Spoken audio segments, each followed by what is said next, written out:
Good morning, everyone, and especially the CA aspirants. We are going to learn the business law as it has written over here. So, business and the law, there are two words we are going to read in this.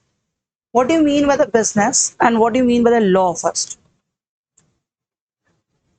Law stands for the rule and the regulation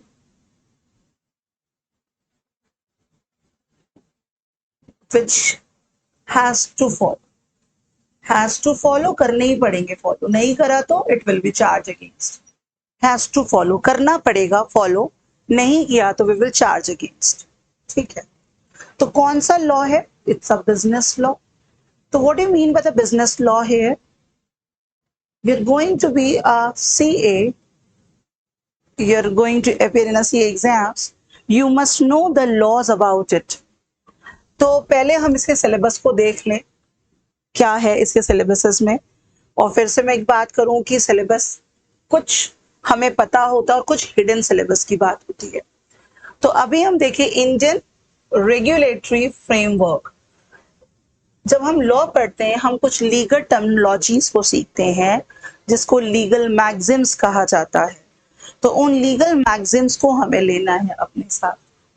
Indian contract act 1872 पढ़ना है हमें, sales of goods act 1930, partnership 1932, limited liability partnership 2008, companies act 2013 and the negotiable 1881.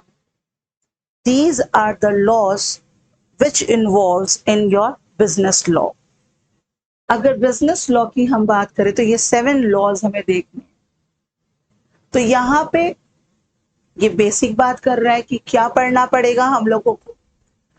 Contract पढ़ना होगा, consideration पढ़ना होगा, other essentials elements to avail contract. अब यहाँ पे आ गई हिडन सिलेबस की।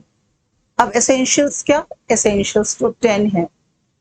अंडर सेक्शन, अब सेक्शंस क्या होते हैं, एक्ट क्या होता है। सेक्शन 10 के अंदर 10 एलिमेंट्स बताए गए हैं। कितने एलिमेंट्स बताए गए हैं? 10 एलिमेंट्स बताए गए हैं किसी भी कॉन्ट्रैक्ट को वैलिड करने के।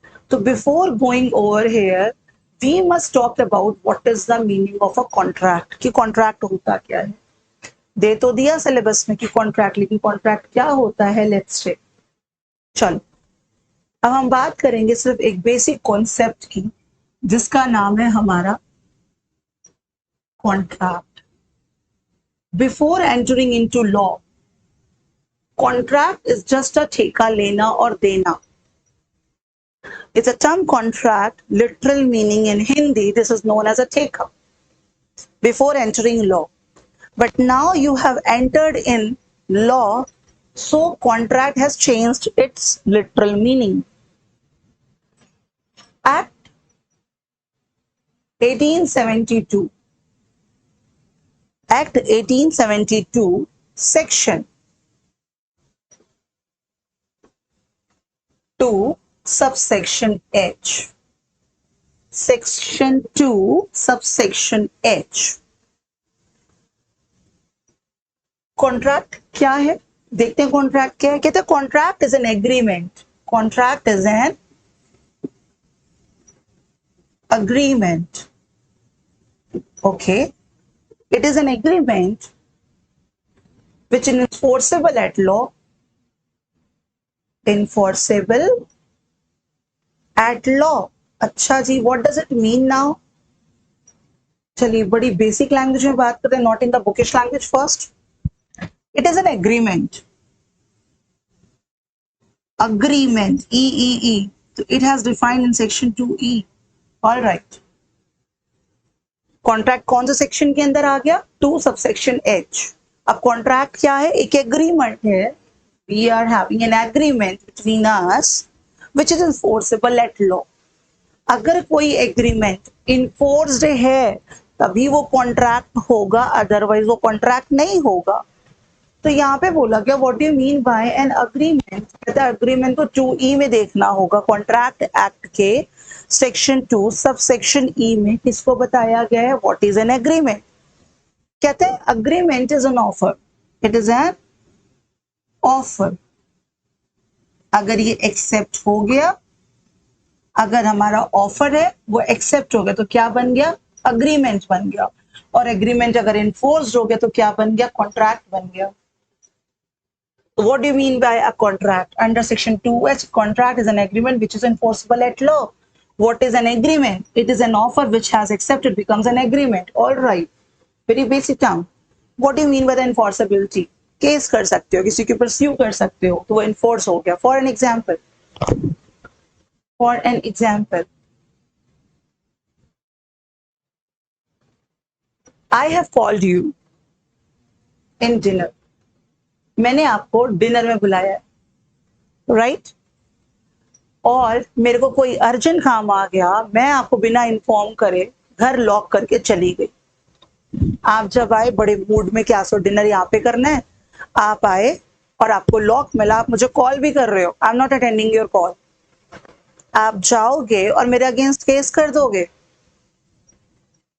कैन नॉट, नहीं कर सकते। आप ही ने बोला नहीं कर सकते, नहीं कर सकते है ना।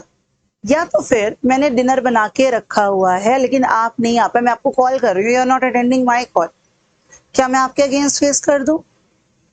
Neither you can nor I can, नहीं कर सकते हम दोनों। क्यों?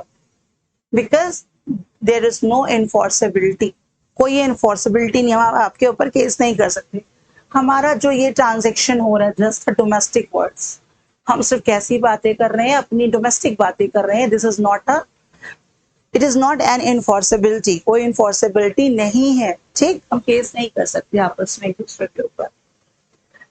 कहता है इनफोर्सेबिलिटी का मतलब क्या है? इनफोर्सेबिलिटी की मीनिंग होती है जब हम आपके ऊपर केस कर सकते हैं, इधर you can sue on me और I can sue on you, तो वो इनफोर्सेबिलिटी हो गई। कहता है ठीक है। तो कहते हैं इससे एक बात समझ आ रही है, सारे अग्रीमेंट कॉन्ट्रैक्ट तो नहीं हो सकते, नहीं हो सकती, बट सारे कॉन्ट्रैक्ट का एग्रीमेंट तो होना जरूरी है। तो all agreement can not be a contract, can it be? No, can not be a contract. All agreement cannot be a contract, but every contract must be an agreement. Yes, every contract must be an agreement. एक agreement होना contract का जरूरी है, but सारे agreement contract तो नहीं हो सकते। अभी आप ही ने बोला नहीं हो सकते, enforceability है तो कॉन्ट्रैक्ट होगा, इनफोर्सेबिलिटी नहीं है तो कॉन्ट्रैक्ट नहीं होगा। कहता है ठीक है। अब यहाँ पे एक केस हुआ था, एक केस लॉ है 1919 का।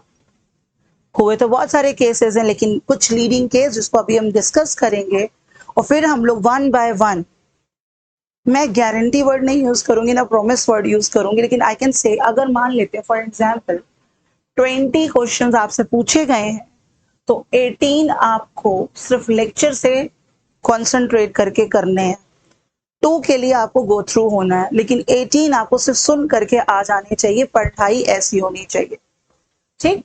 तो यहाँ पे एक केस हुआ 1919 में जिसका नाम हुआ welfare versus welfare, welfare versus welfare का केस हुआ। अब इस केस में हुआ क्या था, एक अब फिर से बात करूंगी, मैं लीगल वर्ड्स को नहीं यूज कर रही हूँ, मैं लीगल लैंग्वेज को नहीं यूज कर रही हूँ। अभी हम लोग बहुत बेसिक बात कर रहे हैं कि हम कॉन्ट्रैक्ट को पढ़ेंगे कैसे। तो हम लोगों से पूछा गया what do you mean by a contract. Act कौन सा है? 1872। सेक्शन कौन सा? 2H। कितने एलिमेंट्स दिख रहे हैं? 2। Agreement and enforceability at law, दोनों का होना जरूरी, तभी कॉन्ट्रैक्ट बनेगा, अदरवाइज कॉन्ट्रैक्ट नहीं बनेगा। क्वेश्चन यही भर आ गया, क्या सारे एग्रीमेंट कॉन्ट्रैक्ट होते हैं? No, all agreement cannot be a contract, it needs to be enforceable at law, but all the agreements, yeah, all the agreement cannot be a contract, but all the contract must be an agreement. To create a contract there must be an agreement. What do we mean by agreement? Offer plus acceptance. If offer accepted becomes an agreement, कोई problem? चलो, तो case law था 1919 का, welfare versus welfare जी का। हुआ क्या था ये देखते हैं। हस्बैंड वाइफ का केस है, तो हस्बैंड की जॉब लगेगी, कहीं जाकर के वो जॉब करना चाहेंगे, वाइफ की इल हेल्थ होगी तो वो उनके साथ नहीं जा पाती हैं, ठीक है? तो हम लोग केस लॉ पढ़ेंगे तो यही कॉन्सेप्ट वापस जब रीड कर रहे होंगे तो लगेगा हाँ ये तो पढ़ा हुआ था। हस्बैंड की जॉब लग गई, ठीक है, वाइफ उनका साथ नहीं जा पाती है, उनके साथ कहती है कि मैं नहीं जा पाऊंगी because of my ill health. चलो ठीक है, उन्होंने कहा कोई बात नहीं, मैं आपको कुछ मंथली पैसे भेज दूंगा। हो गया बात। अब जब वो बाहर चले जाते हैं, थोड़े टाइम तो वो भेजते हैं पैसे, फिर वो नहीं भेज पाते। अब नहीं भेज पा रहे, उनकी वाइफ उनके ऊपर केस कर देती है कि पैसे बोले गए थे और मुझे नहीं भेजे गए। तो ये जो हस्बैंड वाइफ की बातचीत हुई थी, तो जज साहब कहते हैं उसमें कि देयर वाज नो एनी इन्फोर्सेबिलिटी, ये जजमेंट आई थी। अब ये इसके लीगल वर्ड्स को लेते हुए हम लोग काम करेंगे, पहले बेसिक समझ लें। उन्होंने बोला कि कोई इन्फोर्सेबिलिटी नहीं है यहाँ पे, इसलिए डोमेस्टिक है, इसलिए इसको कॉन्ट्रैक्ट की कैटेगरी में हम नहीं रख रहे हैं। जज साहब का ये कहना था। कहते ठीक है, तो यहाँ पे ये बात समझ आ गई। अब वेलफेयर वर्सेस वेलफेयर का केस हुआ 1919 में हुआ। क्यों हुआ? इन्फोर्सेबिलिटी एट लॉ के लिए हुआ। और क्या बोला गया? This was just a basic, just a domestic conversation between husband and wife.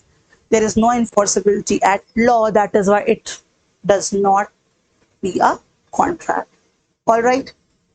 अच्छा जी, कहते हैं किसी भी कॉन्ट्रैक्ट को वैलिड करने के लिए, वैलिड करने के लिए 10 बातें होती हैं। सेक्शन 10 के अंदर 10 ऐसे एलिमेंट्स दे रखे हैं, 10 ऐसे एलिमेंट्स दे रखे हैं। अगर उसमें से एक भी एलिमेंट स्किप हुआ तो आपका कॉन्ट्रैक्ट वैलिड नहीं माना जाएगा। तो कहता है कॉन्ट्रैक्ट को वैलिडिटी देने के लिए, एक वैलिड बनाने के लिए सेक्शन 10 के 10 एलिमेंट्स को फॉलो करना मैंडेटरी है। ठीक है, तो we will learn these elements in detail in the next lecture. I can give you words, not the promise that जितने भी हैं, एग्जाम्पल 20 ले रही हूँ, अब कितने आएंगे? 20 अगर हैं तो 18 आपको आते होंगे, 2 आपको गो थ्रू होने पड़ेंगे।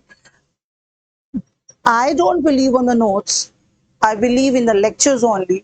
Whatever you listen very carefully and solve many questions as you can, right? So we will learn this way of contract, not this way. ये जो गोचा गाची होगी, not the this way in a systematic manner, but yes, this will be the manner of first to making you understand how to understand the things. अब जैसे इसमें बोल दिया गया, अगर हम अभी कॉन्ट्रैक्ट को ही समझ रहे हैं, इसमें एक वर्ड आया है बेलमेंट। तो बेलमेंट क्या होता है? Have you read the bailment ever? Yeah. Bailment, bailer, bailee, bailment. What is this? This is an agreement. Okay. For some purpose. तो पहले बेसिक लैंग्वेज में समझ लो, उसके बाद हम बुकिश और लीगल लैंग्वेज में एंट्री करेंगे। ठीक है, तो पहले काम क्या करना है, आपको सिलेबस अच्छे से देख लेना है, आपके सिलेबस में क्या क्या चीजें हैं। फिर ये जो दिया है उसको एलोबरेट करना कि एक्चुअली इसके अंदर क्या क्या चीजें और आएंगी, फिर उसकी elaboration. This is not a joke, this is not a game और नथिंग बट यस, आप और हम ही कर सकते हैं। ठीक है, thank you so much everyone. We will meet in the next lecture with the elaborative section. Thank you.